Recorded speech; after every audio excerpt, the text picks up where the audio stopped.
Hello dear friends, आप सभी का यूट्यूब चैनल में स्वागत है। हम लोग अपने नेक्स्ट चैप्टर पर यानी द्विघात समीकरण 4.3 पर हम लोग काम करने वाले हैं आज। यानी हम लोग इसका इंट्रोडक्शन का मतलब होता है परिचय। इसके बारे में हम लोग जानेंगे कि ये द्विघात समीकरण जो होता है मूल होता क्या है। देखिए फ्रेंड्स, द्विघात समीकरण का विवेचक या विवेक्तर, विवेचक को ही हम लोग बोलते हैं, विवेचक को ही बोलते हैं विवेक्तर। यानी कि द्विघात समीकरण में b² - 4ac यानी जो द्विघात समीकरण हम लोग का जो है कौन सा x² + bx + c जो जिसके रूप का होता है, यानी कि वही b² - 4ac के मान को विवेचक या विवेक्तर कहते हैं। इसे हम d द्वारा दिखाते हैं।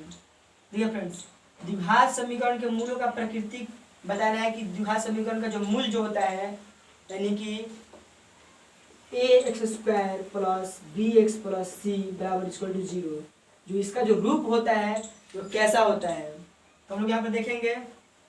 यह डिफिकल्ट नहीं है, इसका इंट्रोडक्शन बहुत आसान है, इजी है। यदि d बड़ा हो 0 से, यानी कि 0 से जब d का वैल्यू जब हम लोग यहाँ से जब हम लोग d का वैल्यू जब निकालेंगे तो d बराबर होता है b² + 4ac। जब d हम लोग निकालेंगे तो d निकालने के बाद जब 0 से क्या होगा, d बड़ा होगा तो उसका मूल जो होगा वास्तविक होगा और सामान्य होगा। इसका ऑब्जेक्टिव में इस सब क्वेश्चन का बहुत ही महत्वपूर्ण योगदान है। यानी कि बोलता है इसका कि d क्वेश्चन देगा यदि d > d < 0 तो मूल क्या होगा।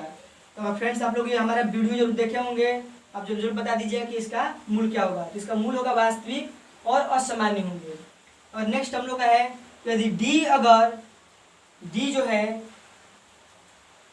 छोटा हुआ 0 से तो क्या होगा, कोई मूल जो होगा वास्तविक नहीं होंगे, जो मूल होगा वास्तविक नहीं होगा।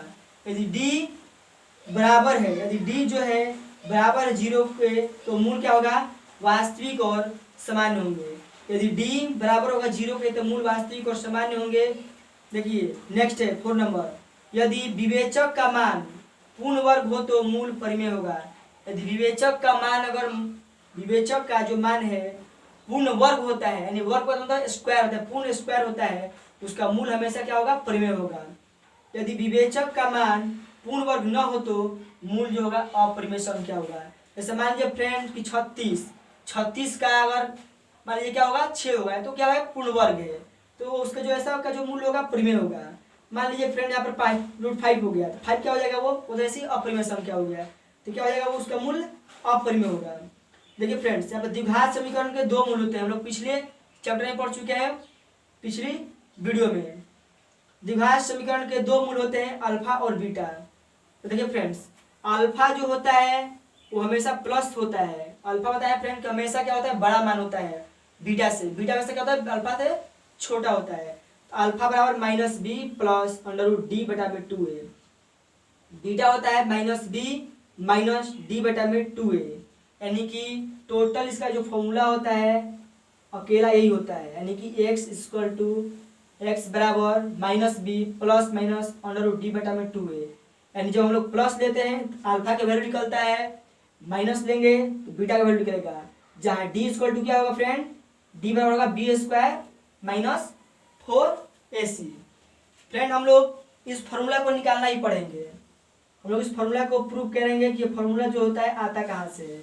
x बराबर -b ± √d/2a जो है ये फॉर्मूला, ये कहाँ से आता है हम लोग इसको भी सीखेंगे।